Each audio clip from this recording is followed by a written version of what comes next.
안녕하세요. 김명입니다. 오늘은 아동 문제 행동의 원인에 대해서 알고 싶어 하는 분들을 위해서 영상을 준비했습니다. 아동 문제 행동이라고 말하기에는 그 용어가 이렇게 바람직하지 않은 것 같아요.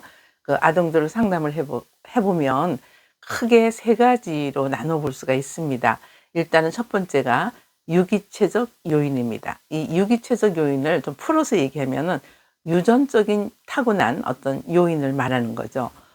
기질적 요인이라든가 뇌의 이상적인 요인이라든가 생리적 특성 요인이라든가 어떤 질병에 의해서, 그다음에 주로 선천적으로 타고나는 특성들을 말하는 것이고요.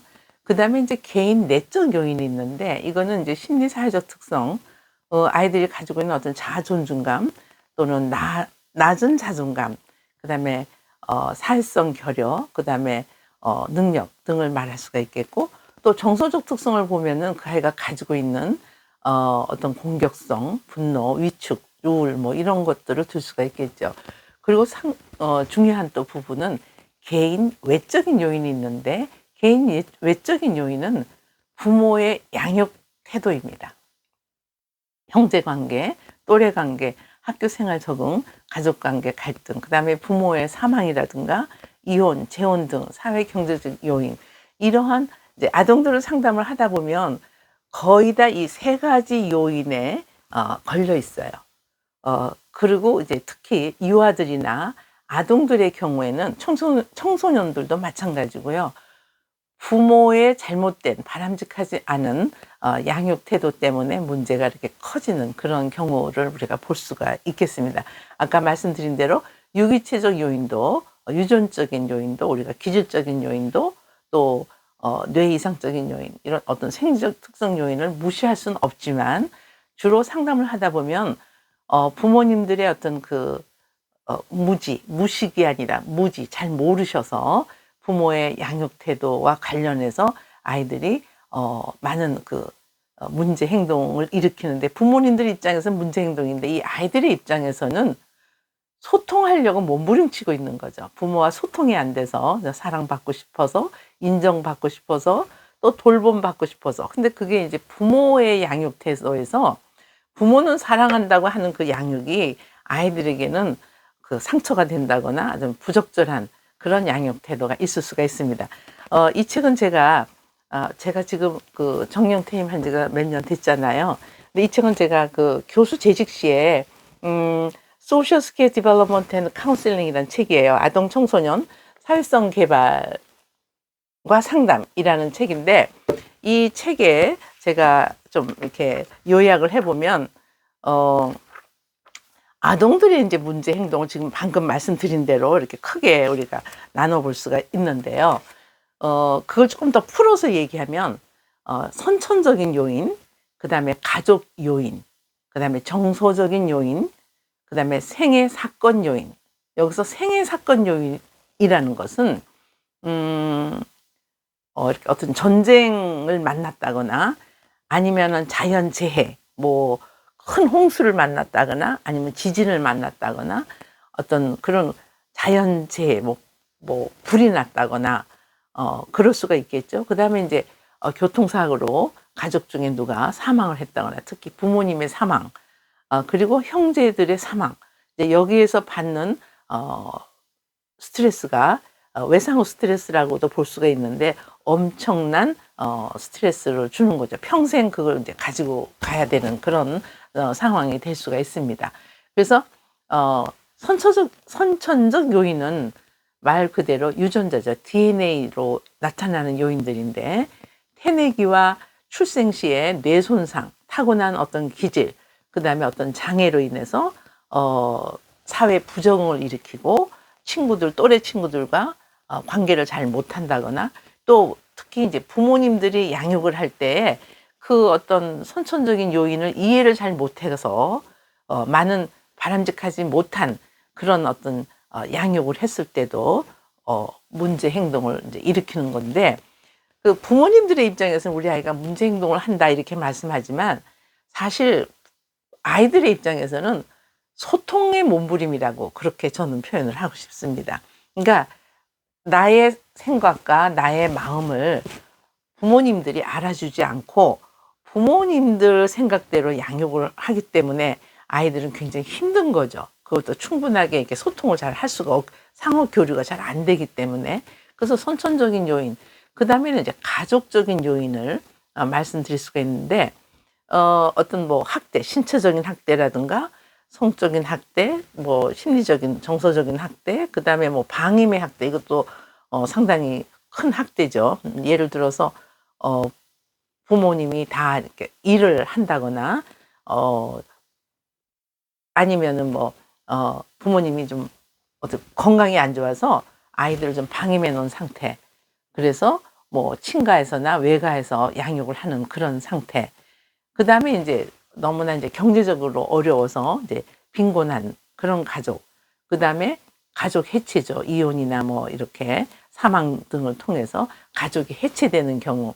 너무나 갈등이 많고 너무나 힘들어서 당분간 이렇게 헤어져 있자 그래서 가족들이 이렇게 해체가 되는 경우도 있을 수 있고요.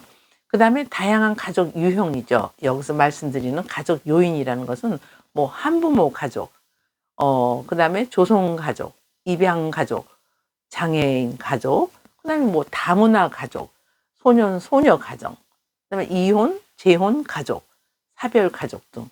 이 가족 요인에 의해서 그렇다고 해서 한부모 가족이 꼭 자녀들이 문제를 일으킨다는 뜻은 아니고, 이러한 한부모 가족이나 조성 가족이나 입양 가족이나 장애 가족이나 다문화 가족이나 소년, 소녀 가정 혹은 이혼, 재혼, 사별에 의해서 아이들이 이렇게 어떤 적응을 잘 못한다거나 누군가 안전한 애착 관계를 형성하는 사람이 없어서 아이들이 방임된다거나 뭐 이런 경우를 말씀드릴 수가 있겠고요. 그 다음에 정서적인 요인은 이상 발달이죠.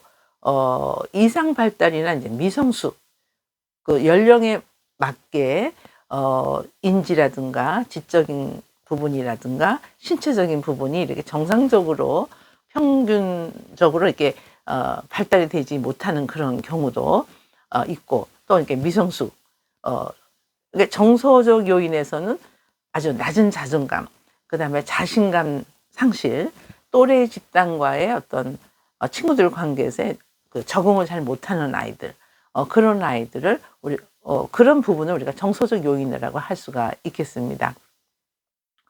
아까 말씀드린 생애 사건 요인은 말씀을 드렸고요. 그래서 우리가 아동 문제 행동의 원인이 뭐냐 그러면 제가 지금 말씀드린 이렇게 크게 유기체적 요인과 개인 내적인 요인과 개인 외적인 요인.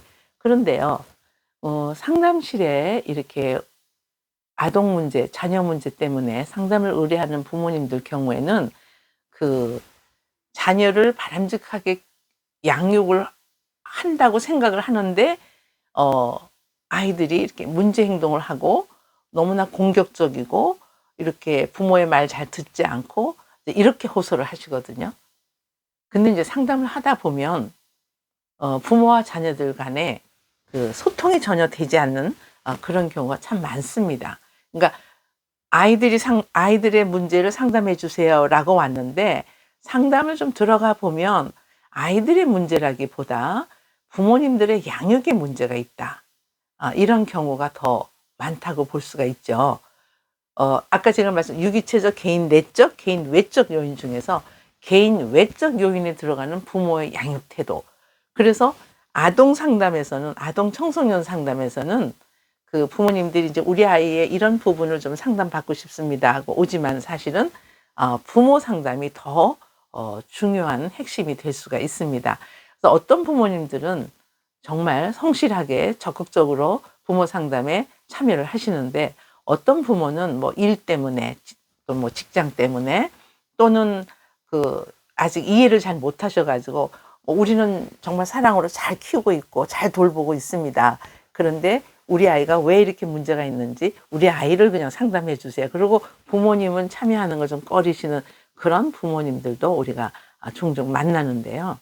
대부분 아동들의, 청소년들의 문제는요, 청소년들의 문제는 그 영유아기 때서부터 쭉 이렇게 방치된 상태에서 청소년기 때 이렇게 드러나는 그런 경우도 많이 있을 수가 있고, 그래서 이제 아동 상담에서는 부모님의 상담을 절대적으로 뺄 수가 없는 그런 상담을 하게 되고, 결국에는 이제 전체적인 가족 상담, 그러니까 가족 상담을 통해서 가족 관계 회복과 그다음에 가족 치료를 하는 그런 상담으로 이어지죠.